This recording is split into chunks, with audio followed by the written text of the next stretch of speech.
বাড়ি ছাড়ার সময়টা একটু কঠিনই হয় সবসময়। যাওয়ার আগে বোনের সঙ্গে কিছুক্ষণ সময় কাটালাম। বোনও আসতে চেয়েছিল স্টেশনে, কিন্তু এত গরমে ওর কষ্ট হবে বলে সঙ্গে আনিনি। আর মাসি এসেছিল মায়ের সঙ্গে আমাকে ট্রেনে তুলে দিতে।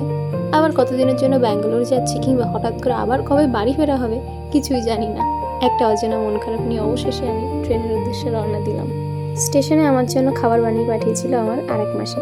বোন নিয়ে এসেছিল সেই খাবারটা আমার জন্য, কারণ মাছ মাংস আমি ইদানিং খেতে পারছি না, তো সে আমার জন্য পনির বানিয়ে পাঠিয়েছিল।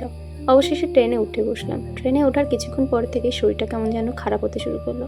ঠান্ডা লাগা, গা হাত পা ব্যথা, আর একটু পরেই বুঝলাম ভালোই জ্বর এসেছে। ব্যাগে থাকা প্যারাসিটামল খেয়ে কোনো রকমে 2 দিন কাটাতে হলো। শরীরটা এত বাজে ছিল যে ট্রেনে লেবু চাটাও খেতে পারিনি, কারণ ঠোঁটে ঘা হয়েছিল। পরদিন সকালে উপমা নিলাম, কিন্তু জ্বরের মুখে দুধ 1 চামচের বেশি নামলই না। পরে প্যান্ট্রি থেকে একটু গরম জল নিয়ে এসেছিলাম এবং মাথাটা একটু ধুয়ে নিলাম জলপট্টি দিয়ে। খিদে পাওয়ায় আমি ট্রেনের থেকে পনির পকোড়া অর্ডার করেছিলাম, কিন্তু সেটা পকোড়া কম, শুধু সাদা পনিরের টুকরো ছিল। স্বাদ এতই বাজে ছিল। যাই হোক, সমস্ত ঝক্কি সামলে অবশেষে ব্যাঙ্গালোর পৌঁছলাম। আর আমাকে স্টেশনে নিতে এসেছে ভীষণ স্পেশাল 2টো মানুষ। তাদের সঙ্গে দেখা হবে পরের পার্টে। আজকের জন্য এইটুকুই, দেখা হবে নেক্সট পার্টে। টাটা।